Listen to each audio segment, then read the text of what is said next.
네, 최근 스포츠계의 가장 큰 이슈는 바로 VAR의 도입입니다. VAR은 비디오가 보조 심판의 역할을 하면서 경기 중에 판단이 애매하거나 혹은 심판이 내린 결정에 대해서 항의할 때 심판이 비디오를 보고 최종적인 판결을 내리는 시스템입니다.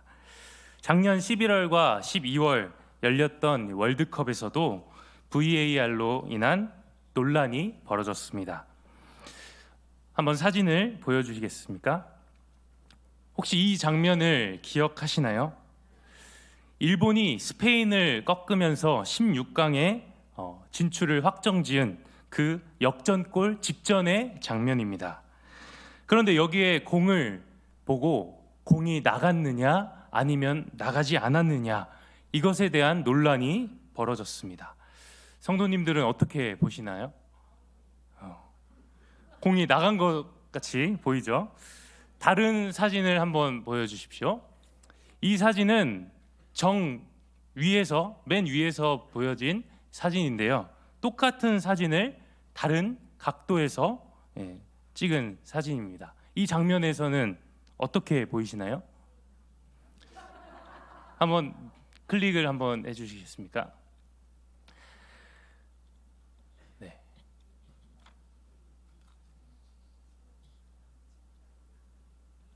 네.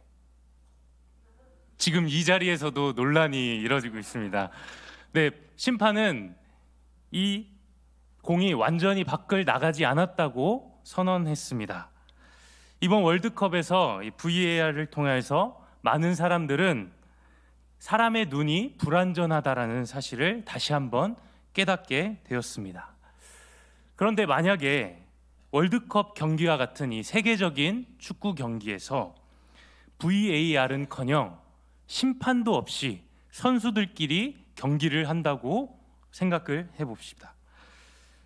아마도 이 월드컵 경기는 더 이상 축구 경기가 아니라 격투기로 변할 것입니다. 왜냐하면 사람의 눈은 불완전하고 각자의 입장에 따라서 그 판단과 판결이 달라지기 때문입니다.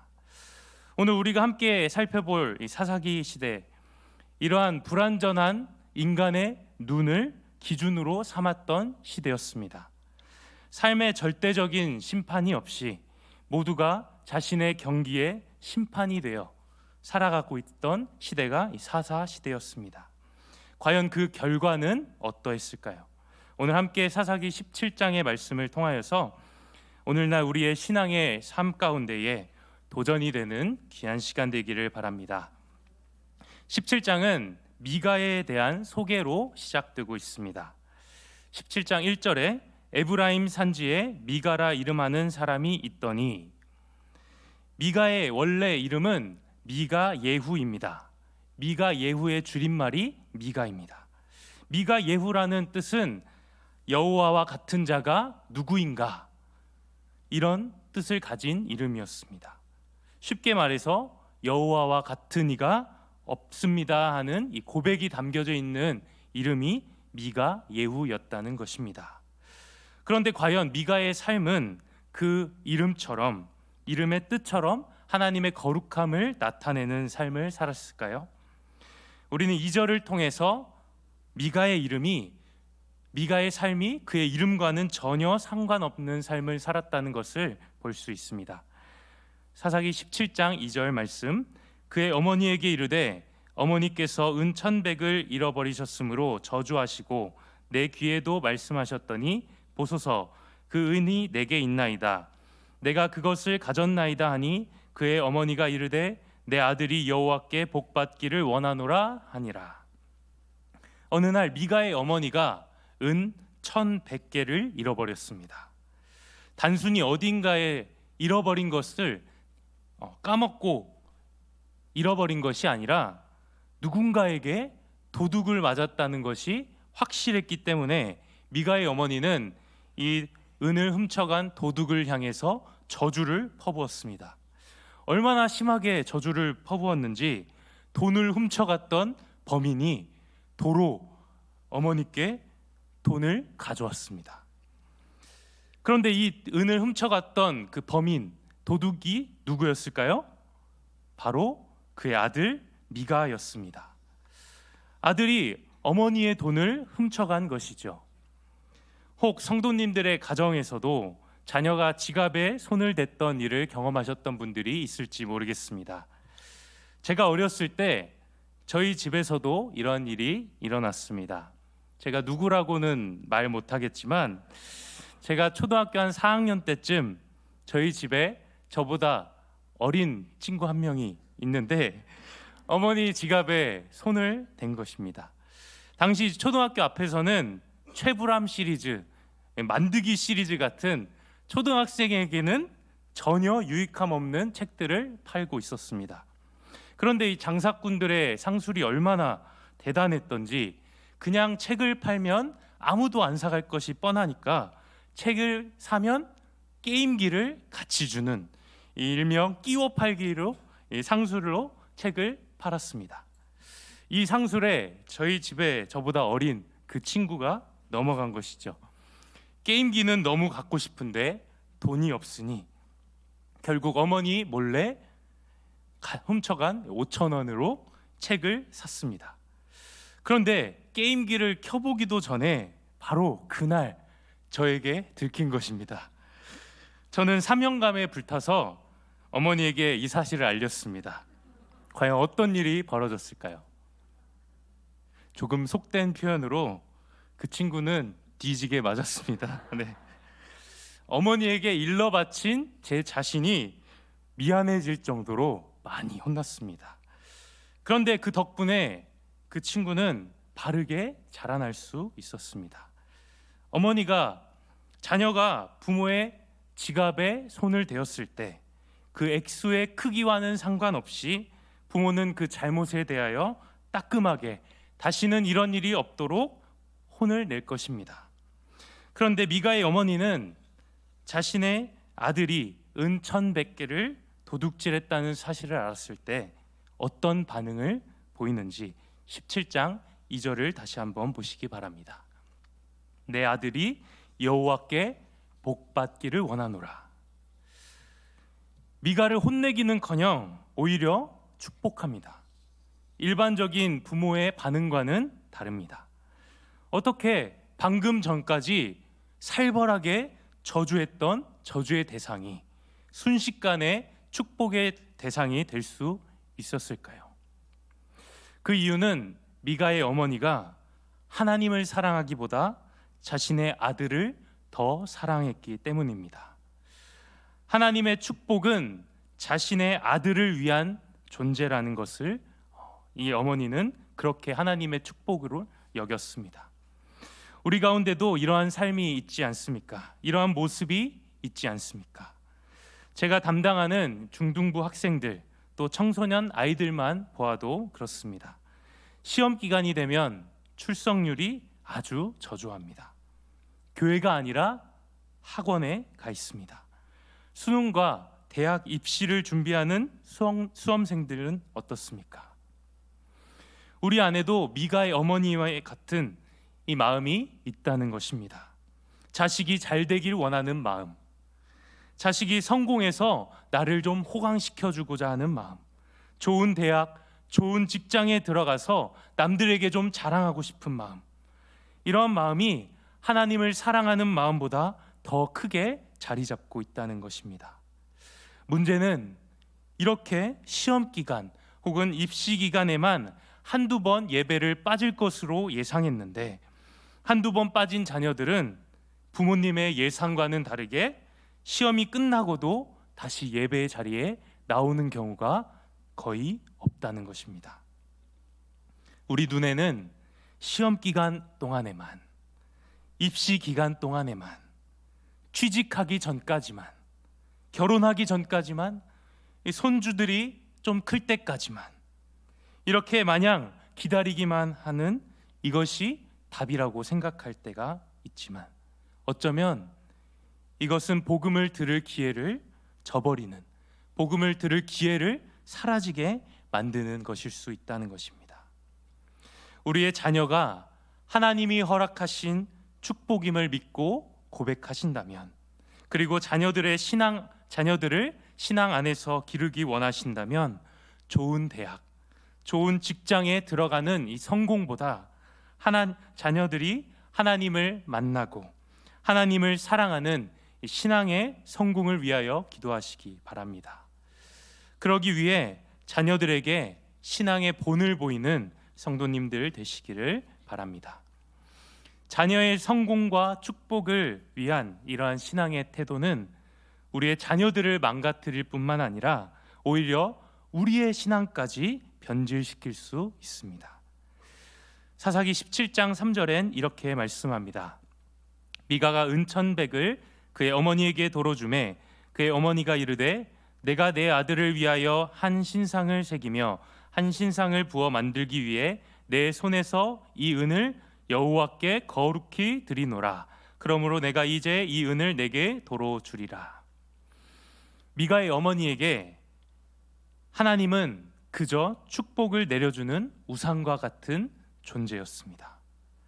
내 아들을 위하여 만드는 이 신상, 이 우상이 하나님께 거룩하게 드려질 수 있다고 말합니다. 이런 말도 안 되는 신앙의 시작이 바로 내 자녀의 축복과 성공을 위한 기복적인 신앙으로부터 나왔다는 것입니다. 이처럼 미가의 어머니의 신앙은 아들을 위한, 아들의 복을 비는 신앙이었습니다. 성경은 이제 그의 아들에게로 시선을 돌립니다. 기복적인 신앙을 가졌던 이 어머니에게 배운 아들, 그의 신앙은 어떠했을까요? 사사기 17장 5절에 이렇게 말씀합니다. 그 사람 미가에게 신당이 있으므로 그가 에봇과 드라빔을 만들고 한 아들을 세워 그의 제사장으로 삼았더라. 미가는 이미 그 어머니를 능가했습니다. 미가의 집에는 온갖 우상들을 모아둔 신당이 있었습니다. 당시 고대 근동 문화에 따르면 많은 복을 받기 위해서는 많은 우상에게 복을 빌어야 했습니다. 미가는 많은 복을 받기 위해서 많은 우상들을 집에 모셔두었습니다. 그런데 미가는 여기에서 한 수를 더 떠 자신의 아들을 세워 제사장으로 삼습니다. 에브라임 사람 미가의 아들, 그가 제사장이 될 수 있을 확률은 전혀 없습니다. 혹시 미가가 자신의 아들이 제사장이 되면 안 된다는 사실을 몰라서 그랬을까요? 아닙니다. 당연히 알았습니다. 그렇다면 미가는 자신의 아들이 제사장이 될 수 없다는 이 사실을 알면서도 왜 그를 제사장으로 세웠을까요? 5절을 다시 보시면 무엇이라 말씀합니까? 한 아들을 세워 그의 제사장으로 삼았더라 말씀합니다. 여기서 한 아들을 세웠다, 세우다라는 단어의 원래 뜻은 채우다라는 뜻입니다. 즉 미가는 제사장의 자리가 비어 있었기 때문에 그저 자신의 아들로 그 자리를 채워 넣은 것입니다. 마치 경기 중에 심판이 없다고 해서 자격도 되지 않는 사람을 그 심판의 자리에 채워 넣는 것 같이 미가는 제사장의 자리에 자신의 아들을 채워 넣습니다. 율법을 따라 하나님의 말씀을 따라 사는 것이 아니라 자신의 유익과 번성을 위해 채우기에 급급했던 모습을 보여주고 있습니다. 이러한 미가의 모습, 우리에게도 이러한 신앙의 모습이 있지는 않습니까? 이미 어떠한 결정을 다 해놓고 답을 내려놓고 기도하지 않으면 뭔가 일이 잘 안 풀릴 것 같은 그런 마음에 시간만 채우는 형식적인 기도, 거룩하라는 하나님의 말씀과는 반대로 우리의 눈에 오른 대로 때로는 편법과 속임수를 일삼으면서까지 그저 잘 되기만을 원하는, 간구하는 우리의 기도, 내 이웃을 내 자신같이 사랑하라는 말씀 앞에 나는 다른 사람을 내 자신같이 사랑하지 않으면서 다른 사람들로부터 받은 상처에 집중하는 우리의 모습, 이런 것들이 우리의 모습이 아닐까요? 우리의 삶이 우리의 경험과 생각으로 채워지는 것이 아니라 하나님의 말씀으로 채워지기를 소망합니다. 우리 눈에 더 좋아 보이는 것, 우리 눈에 더 유익해 보이는 것이 있다 하더라도 하나님의 말씀 앞에 그것을 비추어 보면서 우리의 욕심을 따라서가 아니라 하나님의 말씀으로 바르게 채워지는 우리의 삶이 되기를 간절히 소망합니다. 이어지는 6절의 말씀을 함께 읽겠습니다. 시작. 그때에는 이스라엘의 왕이 없었으므로 사람마다 자기 소견에 옳은 대로 행하였더라. 사사기 기자는 미가의 가정이 얼마나 종교적으로 그리고 영적으로 타락했는지를 이 6절 말씀을 통해서 정리하고 있습니다. 그런데 이러한 종교적 타락은 한 가정에서만 일어났던 일이 아니었습니다. 이후 7절부터 등장하는 한 레위인을 통하여서 이스라엘의 전체의 영적인 상태가 어떠했는지를 보여주고 있습니다. 사사기 17장 7절, 유다 가족에 속한 유다 베들레헴에 한 청년이 있었으니 그는 레위인으로서 거기서 거류하였더라. 레위 지파는 하나님의 성막 봉사를 위해 구별된 지파였습니다. 미가가 경솔하게 채워 넣었던 이 제사장의 직분도 원래는 레위인들 중에서도 아론의 자손들에게만 주어진 직분이었습니다. 이 레위인은 자신이 거주하던 유다 베들레헴을 떠나서 새로운 거주지를 찾고 있었습니다. 그러던 중 미가가 있던 이 에브라임 산지에 도착하게 된 것입니다. 미가는 그가 레위인이라는 사실을 듣자 그를 자신의 집의 제사장으로 섭외합니다. 사사기 17장 10절 말씀, 미가가 그에게 이르되 내가 나와 함께 거주하며 나를 위하여 아버지와 제사장이 되라. 내가 해마다 은 10과 의복 1벌과 먹을 것을 주리라 하므로 그 레위인이 들어갔더라. 미가는 너의 생계를 내가 책임질게. 돈도 주고 너에게 양식도 주겠으니 너는 우리의 집으로 와서 제사장이 되라. 이런 어이없는 제안을 레위인에게 했지만 레위인은 흔쾌히 승낙하고 맙니다. 미가가 레위인을 제사장으로 삼고자 했던 이유는 간단합니다. 13절에 이렇게 말씀합니다. 이에 미가가 이르되 레위인이 내 제사장이 되었으니 이제 여호와께서 내게 복 주실 줄을 아노라 하니라. 에브라임 지파인 자신의 아들이 제사장이 되는 것보다 레위인이 제사장이 되는 것이 하나님 앞에 더 많은 축복을 받을 수 있는 길이라고 생각한 것입니다. 반면 이 레위인은 자신의 집에 있는 이 우상들을 섬길 제사장이 되라는 이 승낙 앞에, 이 제안 앞에 왜 이 제안을 승낙했을까요? 레위인이 자신이 제사장이 되면 안 된다는 사실, 이 레위인이 자신을 제사장, 우상을 섬기는 제사장이 될 수 없다는 사실을 몰랐던 것일까요? 우리는 이 레위인이 어떤 사람인가를 조금 더 깊이 살펴보기 원합니다. 레위인의 등장부터 7절, 8절, 9절 반복적으로 이 레위인이 어디서 왔는가, 레위인을 따라다니는 장소가 나옵니다. 어디였다고 말하죠? 유다 베들레헴. 성경은 그의 이름이 무엇이었는지, 그가 어떠한 사람이었는지보다 그가 어디서 왔는지를 더 주목하고 있습니다. 어떤 한 오디션 프로그램에 참가했던 한 사람이 있습니다.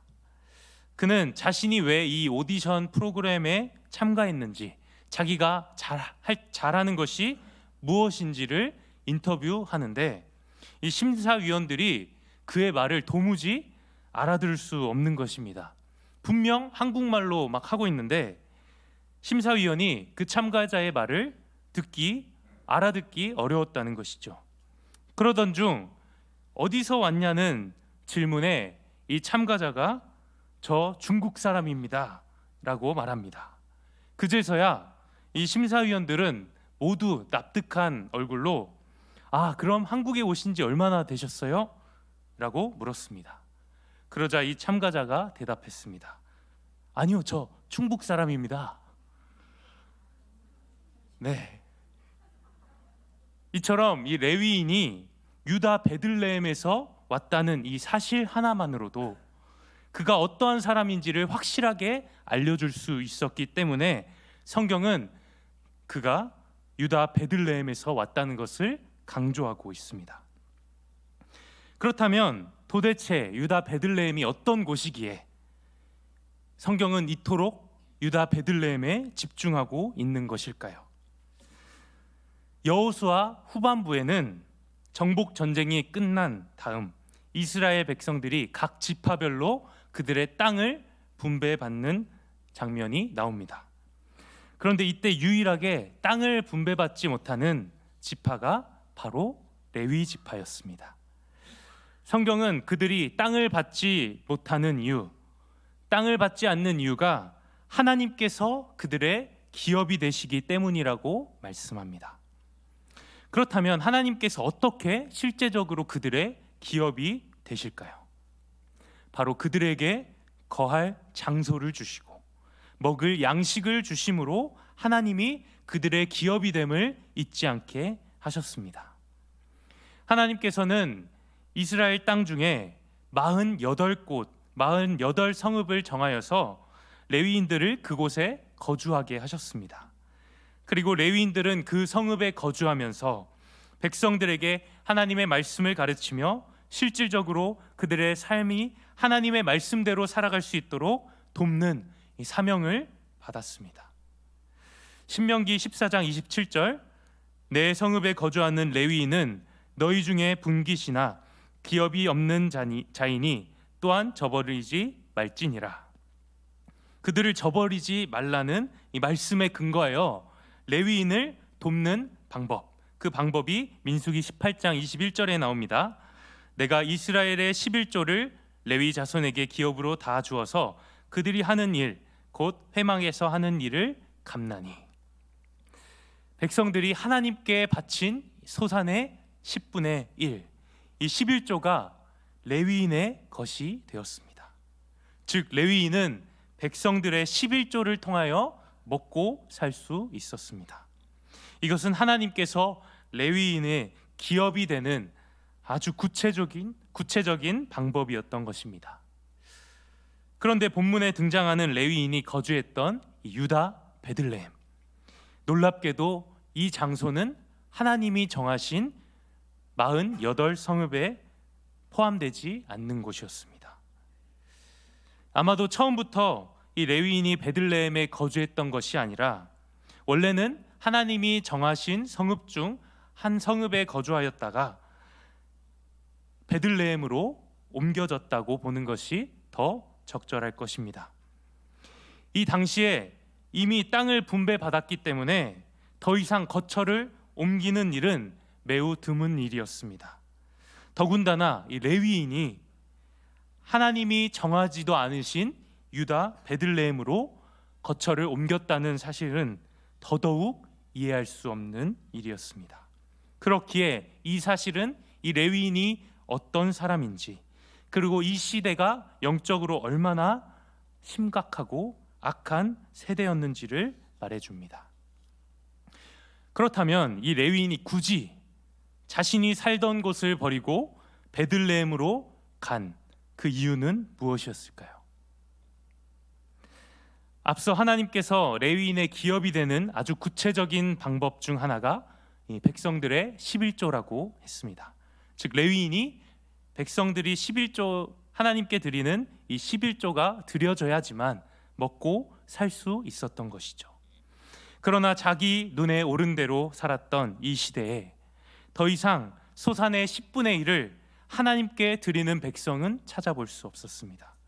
먹고 살 방법이 없으니 기업이 없는 레위인은 이리저리 양식을 찾아 떠돌아 다녀야 했습니다.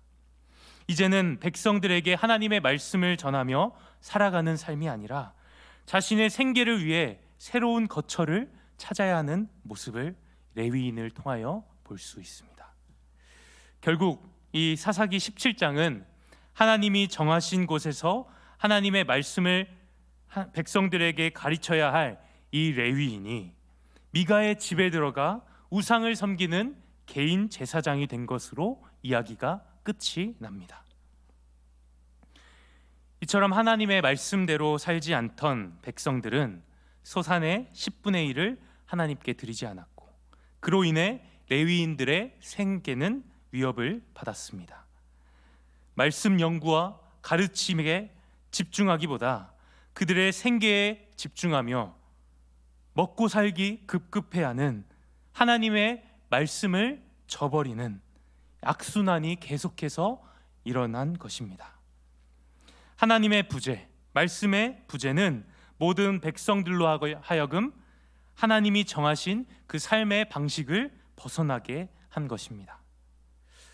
그렇다면 말씀이 홍수같이 쏟아지는 오늘날 이 시대에 마음만 먹으면 언제든지 원하는 목사님의 말씀을 들을 수 있는 이 시대는 과연 어떨까요?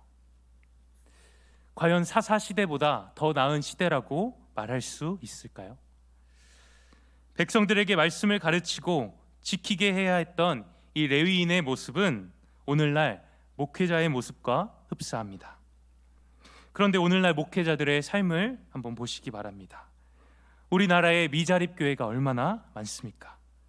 사례비만으로는 가족의 생계를 책임지지 못해 주중에는 회사나 일터로, 주말에는 교회 사역을 해야만 하는 목회자들이 얼마나 많습니까? 그런데 더 안타까운 사실은 이러한 모습을 당연하다고 여기는 성도들이 있다는 것입니다. 아니, 우리도 주중에 일하고 주말에 교회에 와서 봉사하는데 목회자여도 당연히 생계가 어려우면 주중에 일할 수 있죠. 주중에 바쁘게 일하시고 또 주일에 교회 여러 필요한 자리에서 봉사하시는 성도님들의 헌신을 매우 귀중하다고 생각합니다. 또한 하나님 보시기에도 정말 아름답고 기뻐하실 것입니다. 그런데 목회자에게 똑같이 이것을 적용했을 때는 단순히 이것이 일을 할지 말지에 대한 문제가 아니라는 것입니다. 문제는 성경적인 말씀을 보기 위한 시간, 하나님이 정말 뭐라고 하시는가를 알기 위하여 연구하며 쏟아야 할 시간, 그리고 성도들의 삶에 정말 필요한 말씀이 무엇인가를 고민하면서 준비해야 하는 그 시간을 나누어 사용해야 한다는 것입니다. 이 시간을 뺏긴다면 결국 말씀을 전할 시간이 되었으니 말씀을 전해야 되고, 준비한 것이 없으니 전혀 성경적이지 않은 말들로 그 시간들을 채워야 한다는 것이죠. 결국 사사시대에 일어났던 악순환을 반복하는 꼴이 된다는 것입니다. 저는 작년 12월을 끝으로 3년의 신대원 과정을 마쳤습니다. 그런데 사역과 학업과 육아를 동시에 진행하다 보니 작년 11월부터 급격히 몸이 안 좋아지면서 한쪽 귀가 이상해지는 이런 일을 겪었습니다. 한쪽 귀가 이상해지더니 어지럼증까지 동반되고 약을 먹으며 살아야 했습니다. 다행히 지금은 많이 호전되었지만 여전히 이러다가 정말 귀가 먹는 것은 아닌가 하는 불안감이 있습니다. 그런데 교역자 사무실에서는 이런 증상을 가지고 제가 명함을 내밀지 못합니다. 간혹 우리 최윤식 목사님이 입안이 헐어서 설교할 때 양해를 구하는 모습을 기억하실 겁니다. 최윤식 목사님은 귀에 있는 이명 증세뿐만 아니라 이 입안이 허는 증세를 1년 내내, 거의 1년 내내 이런 상태로 살아가신다는 겁니다. 이렇게 말씀 연구에 집중하기도 부족한 이 시간을 쪼개어 일터로 나간다면 충분히 생계는 유지될 수 있겠지만 그 말씀의 깊이와 그 가르침이 얼마나 성경적이겠으며 성도들의 삶이 그 말씀으로 인해 얼마나 변화되겠습니까? 제가 다닌 이 총신신학대학원은 목회자 양성을 위한 우리 교단의 신학대학교입니다. 바른 목회자가 되기 위해서 하나님이 주신 사명을 붙들고 많은 사람들이 신대원으로 찾아옵니다. 그런데 최근 매년 이 경쟁률이 계속해서 줄어들더니 올해는 지원자가 미달되는 사태까지 벌어졌습니다. 이전에는 아무나 들어올 수 없는 이 학교에서 이제는 누구나 들어올 수 있는 학교가 되고 말았다는 것입니다. 이처럼 한국교회의 현실이 사사시대와 전혀 다르지 않습니다. 목회자들이 어떻게 하면 더 많은 돈을 벌 수 있을까에 집중하고 하나님의 말씀보다 사람들이 좋아하는 것이 무엇인가에 관심을 쏟고 있다는 것입니다. 그래서 종종 우리가 방송을 보면 방송을 통해 종교 통합을 외치는 사람들, 동성애가 성경적이다고 말하는 사람들의 인기를 통해서 돈을 얻고자 하는 말씀을 저버린 목회자들이 얼마나 많은지 모릅니다. 목회자들이 하나님의 말씀을 바르게 알고 성경 중심의 설교를 통하여 성도들을 깨우고 그들의 삶을 하나님께 돌이키게 할 수 있다면, 그리고 말씀에 집중할 수 있도록 우리 많은 성도님들이 기도해 주시면 감사하겠습니다. 또한 모든 성도들이 배운 하나님의 말씀대로 삶을 살아내어 사사시대의 악순환이 하나님의 말씀으로 선순환이 되어 갈 수 있도록 기도해 주시기 바랍니다. 주 안에서 사랑하는 석관중학교의 성도 여러분, 우리는 먼저 죄로 인해 우리의 눈이 심각하게 오염되었다는 사실을 알아야 합니다. 그렇기 때문에 우리 눈에 오른 대로 살아가는 것, 그것은 결코 성도의 삶이 아닙니다. 우리는 하나님의 눈에 오른 대로, 하나님의 말씀대로 살아가야 합니다. 오늘 본문은 왕이 없었기 때문에 자기 소견에 오른 대로 행하였다고 말합니다. 불완전한 우리의 눈이 아니라 하나님의 눈, 하나님의 기준, 왕이신 하나님의 말씀을 붙들고 그 말씀대로 살아가야 합니다. 자신의 아들의 복을 위해 하나님을 이용했던 미가의 어머니, 자신의 축복을 위해 하나님의 말씀을 서슴없이 어기고 저버린 미가, 하나님의 말씀을 가르쳐야 하는 이 사명 앞에서 자신의 생계와 유익을 쫓아 살아갔던 레위인, 이들의 공통점은 자신이 얻을 축복에 몰두하며 말씀이 아니라 자기 눈에 오른 대로 살아갔다는 것입니다. 우리도 복을 위하여, 또 복이라고 말할 때 주로 물질적인 축복만을 생각하진 않습니까? 우리가 새해가 되면 자연스럽게 하는 인사가 있죠. 새해 복 많이 받으세요. 네. 성도님들 새해 복 많이 받으시기 바랍니다. 새해 복 많이 받으라는 이 인사 가운데서도 복의 의미가 무엇인가요? 새해에는 당신이 원하는 것이 다 잘 되고 소원하고 계획하는 것이 다 이루어지는 것, 우리는 이것이 복이라고 여기며 서로를 축복합니다. 그러나 성경적인 복은 단순히 우리가 원하는 것들이 이루어지는 것을 복이라고 말하지 않습니다. 복은 하나님으로부터 주어지는 생명, 그리고 하나님과의 언약적인 이 관계 안에서 누려지는 우리의 순종을 복이라고 말합니다. 하나님 안에서 그분의 거룩한 뜻을 위하여 누려지는 순종이 참된 복입니다.